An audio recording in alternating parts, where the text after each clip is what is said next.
Hello viewers, আসসালামু আলাইকুম। কি অবস্থা সবার? আমি এক্সপিডিএক্স মোটো মোটো মানে মোটো এবং আপনারা। চলেন আজকে সকলে মিলে আমরা মানিকগঞ্জ থেকে ঘুরে আসি। আর আজকের ব্লগটা যেটা দেখতে পাচ্ছেন, আজকের ব্লগটা হলো দুই ভাগে বিভক্ত করা হয়েছে। এখন যেটা দেখতেছেন এটা হলো মোটো ব্লগ। এটা মানিকগঞ্জ যাওয়ার সময় নবগঞ্জ থানা থেকে মানিকগঞ্জ যাওয়ার সময় যা যা দেখতে পারবেন বা যা যা আমি দেখেছি সেই উপরে ভিত্তি করে এই মোটর ব্লগটা তৈরি করা হয়েছে। এখনও যাচ্ছি আমি বাগমারা থেকে একজনকে পিক আপ করবো, তারপর আমরা আবার যাত্রা শুরু করব মানিকগঞ্জের উদ্দেশ্যে। পিক আপ লোকেশন চলে আসলাম।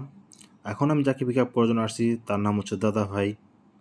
তার নাম আবির, মূলত তার নিকনেম হলো দাদা ভাই, তাকে সকল দাদা ভাই বলে চিনি। যাই হোক, তাকে নিয়ে এখন আমরা মানিকগঞ্জের যাত্রার উদ্দেশ্য রওনা দিলাম।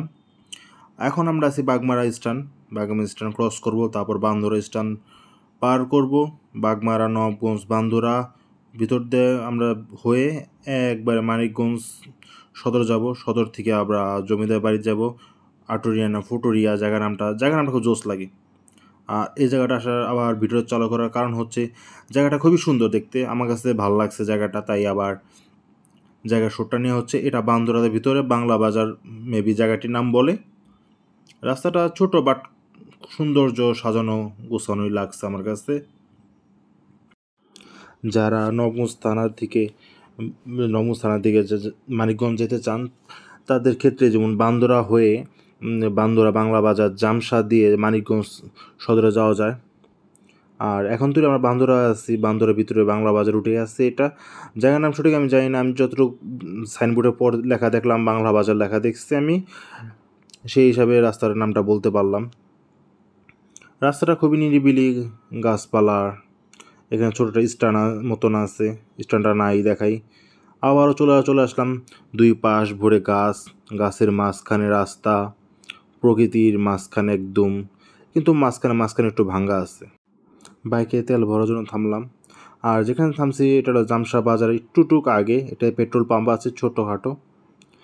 পেট্রোলটা মোটামুটি ভালোই বলবো, খারাপ বলবো না। পেট্রোলটা অকটেন নিচ্ছি আমি, কিন্তু একটু সন্দেহ লাগছে মিটারটা দেখে। আপনি কেউ একটু পোস্ট করে দেখেন, ঠাস করে 200 থেকে কীভাবে শুরু হলো আমার তেল ভরা, মাঝখানে 100 কোথায় গেল। যাই হোক, ওটা আমি খেয়াল করতে পারিনি সঠিকভাবে, তাও আমি তাকে ধরতে পারি না। এটা আমি যদি আগে লক্ষ্য করতে পারতাম জিনিসটার সাথে সাথে ক্যামেরাটা অন রেখে বা ওদিক মুভমেন্ট করতাম, তাহলে বুঝতে পারতাম। আর এখানে এটা কী বলে, লোহার ইয়ের জন্য আর মিটার ঠিক স্পষ্টভাবে দেখা যায় না, দেখতে কষ্ট হয়। যাই হোক, যেটা হয়ে গেছে, ওটা না চিন্তা করে লাভ নেই। ইমার্জেন্সি তেলের প্রয়োজন হলে এখান থেকে ভরতে হবে, কিচ্ছু করার নেই। যেটা আমি দেখিনি সঠিকভাবে সেটা কাউকে কমপ্লেন দেওয়া যায় না, তা আমি তাদেরকে দোষারোপ করব না। এখন চলে আসলাম আমরা জামসা বাজার। এই বাজারটি মানে একটু গ্রাম সাইড হওয়া সত্ত্বেও এই জামসা বাজার অনেক বড়, মানে এই বাজার অনুযায়ী জামসার বাজারটা অনেক বড়। আর এই বাজার অনেক কিছু পাওয়া যায় দেখলাম, বাইকের শোরুম আছে এখানে, বাইকের শোরুম থেকে শুরু করে সব কিছু আছে। আর এই জায়গার লোকজনের একটা জিনিস আমি লক্ষ্য করলাম, এই জায়গার লোকজনের মোটরসাইকেল যারা টায়ারগুলো পাল্টাইছে তারা সবাই অফ রোডিং টায়ার ইউজ করে। ঠিক রাস্তা ভাঙার কারণে কি অফ রোডিং টায়ার ইউজ করে না এভাবে সকলে পছন্দ, এটা আমার জানা নেই সঠিকভাবে। বাজারটির সামনেই অকারণে জাম লেগে থাকে। এই ইজি বাইকগুলোর কারণে জামগুলো হয়, মানে কোনো কারণবশত ছাড়াই এই জামগুলো অকারণে লেগে থাকে। এই যারা আসবেন এই জামে তাদেরকে কষ্ট করতে হবে। দেখতে চলে আসলাম জামসা ব্রিজ। এই ব্রিজে অনেকে আসেন ফটোশ্যুট করার জন্য। আর আমার পাশে যাচ্ছে R110, দেখেন কি টানটা দেয় R110, বাট আমি স্লো হয়ে যাবো এখানে। জামসা ব্রিজটা নদীর নাম যাই না, এটা ব্রিজের নিচে সম্ভবত কালীগঙ্গা নদী হতে পারে, আমি শিওর না। যারা সঠিকভাবে জানেন প্লিজ কমেন্ট বক্সে বলে দেবেন একটু আমাকে। আর দুই সাইড দেখলাম পার বাঁধার কাজ চলছে, অনেকগুলো ব্লক তৈরি করে রাখা আছে নদীর উপার। ব্রিজটাতে মানুষজন ফটোশ্যুট করার জন্য বিকাল টাইমে, আমি যখন যাচ্ছি তখন সকাল বাজে, তখন কটা 10টা কি 11টা বাজে, মেবি 10টা বাজে। আর সে কারণে হচ্ছে মানে মানুষজন কিছুই নেই, বিকেল হলে এই ব্রিজটা আমাদের প্রচুর মানুষ আসে। মোটামুটি এটা পর্যটক স্থানীয় বলা চলে, স্থল বলা চলে এটাকে। বিকাল টাইমে ভালোই মানুষ দেখা যায় এই ব্রিজটা দিয়ে ফটোশ্যুট করে বা একটু মুক্ত হাওয়া খাওয়ার জন্য সবাই আসে। বা ছবি আসে ছবি তোলার জন্য। জায়গাটা খুবই সুন্দর। এই সাইডে দেখা যাচ্ছে নদীর পার হওয়ার পর ফুচকার দোকান, চটপটির দোকান, মানে পর্যটক যেখানে আসবে মানুষজন চটপটি না খেলে কি হয়। এভাবেই চলতেছে। চলেন দেখি আর কি মজার রাস্তা কিছু দেখাই। আর এই রাস্তাটা আরও খুব সুন্দর লাগছে আমার কাছে। জাস্ট রাস্তাটা যদি বর্ষাকালে আসতে পারতাম এই রাস্তায় তাহলে আর বেশি জোশ লাগতো। দুই সাইডে শস্য ক্ষেত আছে, শস্য ক্ষেতে 100% শিওর বর্ষাকালে নিশ্চয়ই পানি থাকবে। আর দুই সাইডে পানি থাকলে মাঝখানে সোজা রাস্তা, জোশ একটা ভিউ পাবো। বর্ষাকালে এই জায়গায় আসা হবে না বলে লাভ নাই। এখন যে ভিউটা পাইছি এটাই আলহামদুলিল্লাহ, খুব সুন্দর ভিউ পাওয়া গেছে। এই ভিউ দেখতে দেখতে যাই, দেখি রাস্তাঘাটের অবস্থা। আমি তো জানি যখন ভয়েস ওভারটা পরে যখন দিচ্ছি অবশ্যই পুরো ভিডিও বা আমি নিজেই চালাই গেছি। সো রাস্তার মজা দিনটা শুরু এখন। দেখেন আপনারা কত ভিআইপি লুক মনে করতে মনে, আপনাদের জন্য তারা লাল কার্পেট বিছায় রাখছে, লাল কার্পেটতে যাবেন। রাস্তার অবস্থা এতই খারাপ, লাল হয়ে গেছে, তাই দেখালাম না রাস্তা। ভাঙা রাস্তা কী দেখাবো। সো ভালো রাস্তায় এসে আবার আপনাদের সাথে আসলাম। এই জায়গাটা খুবই সুন্দর লাগে, এখনও অনেক গাছপালা।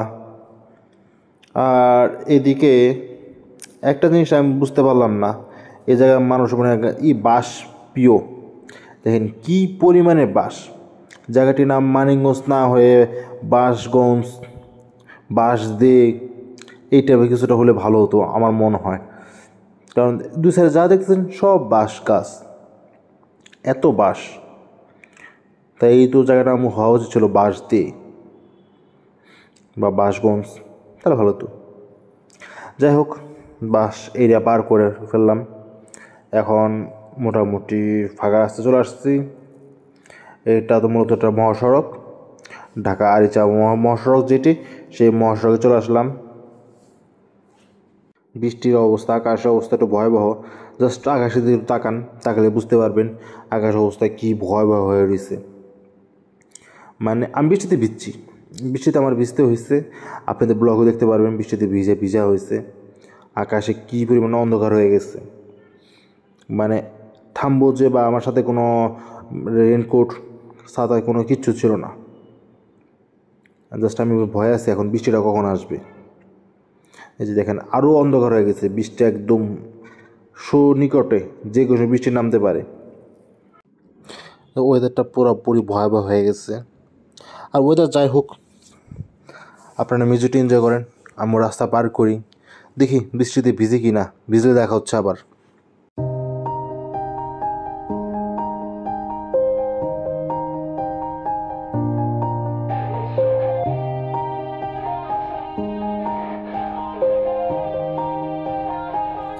Yeah.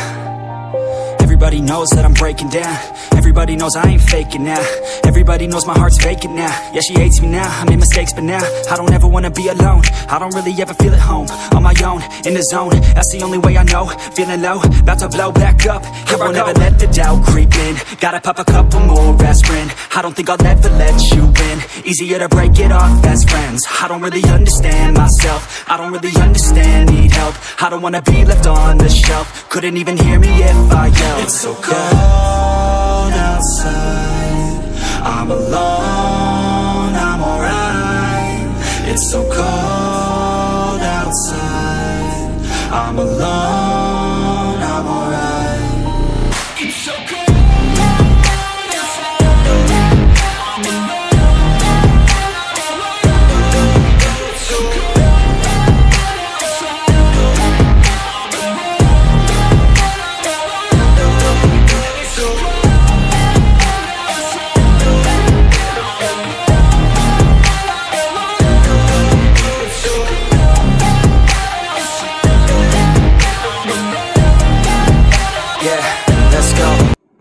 সো বৃষ্টিতে ঠিকই পড়ে গেলাম, গুড়ি গুড়ি ভালো বৃষ্টি পড়তেছে। এখন আমরা চলে আসছি মানিকগঞ্জ সদর। এই যে মানিকগঞ্জ সদর আমরা এন্ট্রি নিলাম। আর মানিকগঞ্জ সদর ঢোকার সাথে সাথে বৃষ্টিতে আমাদের স্বাগতম জানাচ্ছে। প্রচুর বৃষ্টি, আর থামার জন্য জায়গা খুঁজতেছি। একটা নির্দিষ্ট জায়গা পেলে থেমে যাব, আশা করি থামা যাবে। সো এখানে থেমে যাই। আর বৃষ্টির ভিতরে পরিস্থিতি দেখতে পারতেছেন। এইটা দোকানে আশ্রয় নিয়েছি বৃষ্টির মধ্যে। কী করবো, একটু এত বৃষ্টি পড়লে আশ্রয় নিতেই হবে। তাই এই দোকানটা আশ্রয় নিলাম। যাক, বৃষ্টি শেষ করে আস্তে আস্তে আবার সামনের দিকে এগিয়ে যাচ্ছি। ও, আপনারা তো সংটা মিস করছেন। না, সংটা একটু পরে শোনাই, আর একটু ডিটেলস বলি, তারপর আবার আপনাদের সেই গানটা বাকি অংশটুক শোনাই দিই। এখনও গুড়ি গুড়ি বৃষ্টি পড়তেছে।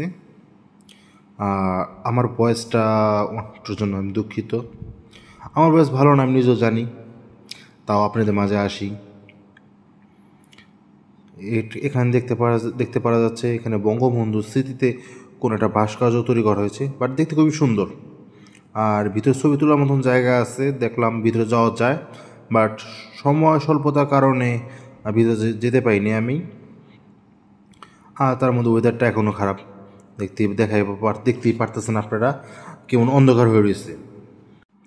সো দেখতে দেখতে চলেন একটু পার করি রাস্তা। যাই হোক, আমরা এখনও মানিকগঞ্জ সদরের ভিতরে আছি, আরও কিছু জায়গা পার করলাম। মানিকগঞ্জ সদরটা মোটামুটি বেশ বড়ই বলা চলে, মানে ভালোই রাস্তাঘাটটা। আর কিছুটা ফিল আসে মানিকগঞ্জ সদরটার মধ্যে ঘুরতে গেলে, যেমন আপনার রাজশাহীর ফিল আসে। রাজশাহী আর মানিকগঞ্জের মধ্যে দেখতে গেলে অনেকটা মিল আছে। রাজশাহী যে ল্যাম্পপোস্ট লাইটগুলো লাগানো হয়েছে ওগুলো একটু সুন্দর দেখতে বেশি, আর মানিকগঞ্জ দেখতে সুন্দর একদমই না, স্বাভাবিকটার মতনই। আর একদম আরিচার যে ফেরিঘাটের যে মহাসড়ক যেটি আছে, মেন মহাসড়ক, সেই মেন মহাসড়কে চলে আসলাম। এখন হাইওয়েতে উঠবো, হাইওয়েতে উঠে আবার একটু ঢাকার দিকে যেতে হবে।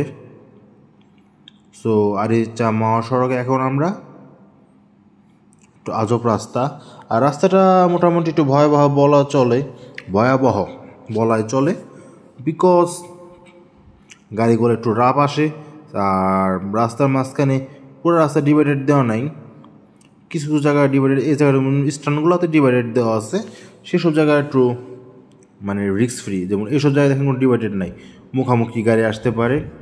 আর রাস্তার অবস্থা বলা যায় খুবই খারাপ, রাস্তার কন্ডিশন মোটেই ভালো না। একটা জিনিস এই রাস্তায় ভালো লাগছে আমার কাছে, যেগুলো মানে টার্নিংয়ের সময় এই যে সাইড দিয়ে মাঝখানে ডিভাইডেড দিয়ে দিয়েছে, কিছুটা ডিভাইডেড দেওয়া হতে টার্নিংয়ের সময় যে মানে মুখামুখি সংঘর্ষটার ভয়টা থাকে, সে ভয়টা কেটে গেছে। তাছাড়া রাস্তাঘাট মোটামুটি ভালোই। সো আরিচার রাস্তার সম্বন্ধে বলতে গেলে একটু বলা চলে, যেমন রাস্তার মাঝখানে কালো কালো জায়গা একটু দেখতে পারতেছেন, এগুলো প্রচুর স্লিপিং করে, বাইকের জন্য খুবই ক্ষতিকর। বাইকের জন্য ক্ষতিকর বলতে বাইকের কোনো ক্ষতি হয় না, বাট যে ড্রাইভার চালায় বাইকটা, যে রাইড করছে, তার কনফিডেন্স উপর ডিপেন্ড করে। আর এটা কী সেতুটা ভুলে গেলাম, সেতুটার নাম, একটু নাম করা সেতু বলা চলে, নাম করা বলতে অনেক বড় সেতু, মোটামুটি বেশ বড়। ভিডিও স্পিডটা 2 পয়েন্টে টানা সত্ত্বেও দেখেন কত দ্রুত যাচ্ছে। আর বাইকের স্পিড তখন ছিল মেবি 40-45 স্পিডে বাইক রাইড করা হয়েছে, কারণ বৃষ্টিতে রাস্তাঘাটে এমনি একটু স্লিপার হয়ে যায়, তাই একটু স্লোলি যাওয়াই ভালো। মানে আমার কথা কি, একটু সেফলি পৌঁছাবো, দেরি হোক, বাট সেফলি পৌঁছানো আমার টার্গেট থাকে। আমি চাই না অ্যাক্সিডেন্ট করি, এটা ঘুরতে যাই আরও কোনো ক্ষতি করে আসি। যাই হোক, আপনাদের মিউজিকটা তো বাকি একটু শুনে নেই, বাকি মিউজিকটা এনজয় করুন, আমি রাস্তায় কিছুটা পার করি। Everybody knows that I'm breaking down. Everybody knows I ain't faking now. Everybody knows my heart's vacant now. Yeah, she hates me now, I made mistakes but now I don't ever wanna be alone. I don't really ever feel at home. On my own, in the zone, that's the only way I know. Feeling low, about to blow back up. Here I go. Never let the doubt creep in. Gotta pop a couple more aspirin. I don't think I'll ever let you in. Easier to break it off best friends. I don't really understand myself.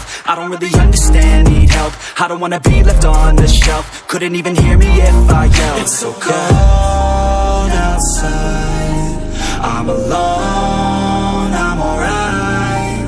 It's so cold outside, I'm alone, I'm alright. It's so cold.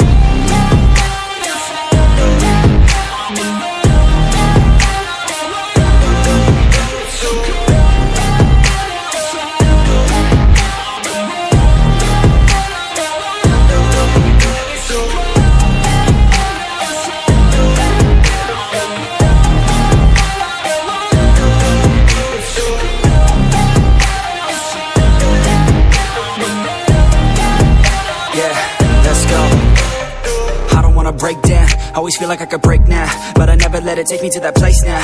I won't ever let my thoughts get away now. I got better things to do, picking fate now. I just wanna be the best, call me great now.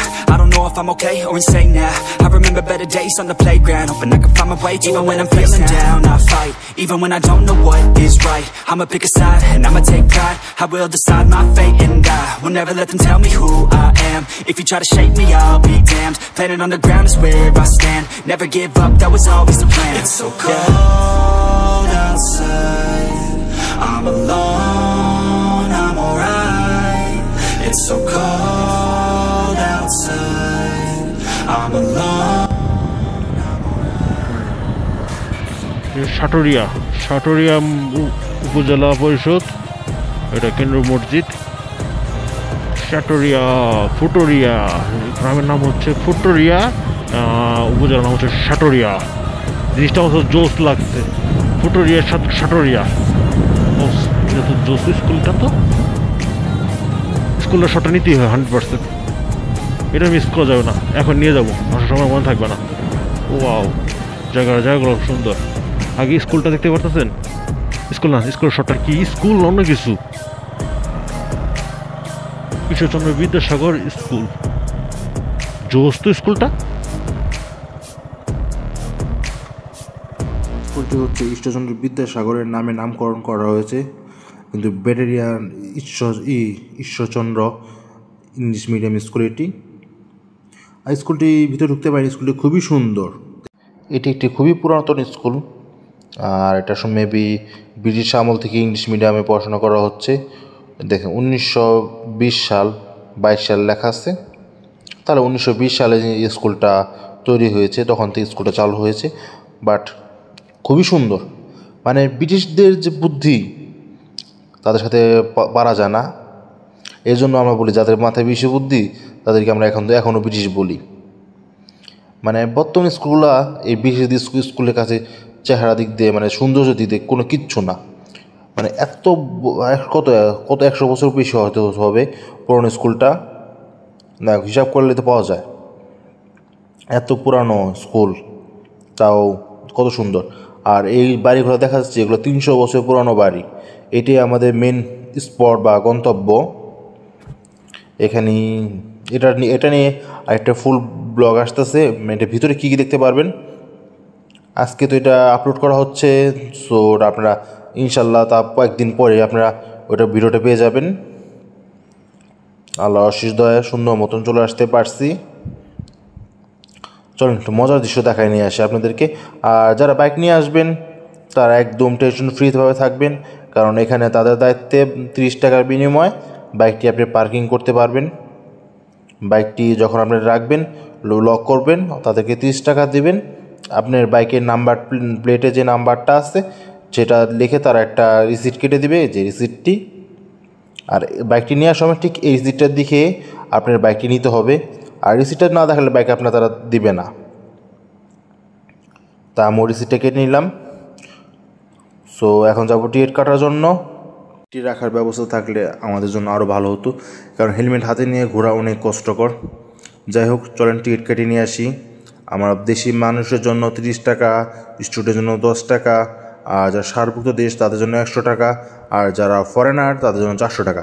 সাইনবোর্ডটা দেখিয়ে দিব, কষ্ট করে post করে পড়ে নিন আপনারা। আর অতি শীঘ্রই এটা ফুল ভিডিওটা আসতেছে, আর একটা ভিডিও আসতেছে, ওইটা অবশ্যই দেখবেন। আশা করি ভালো আছেন, ভালো থাকবেন। দেখা হচ্ছে নেক্সট ভিডিও।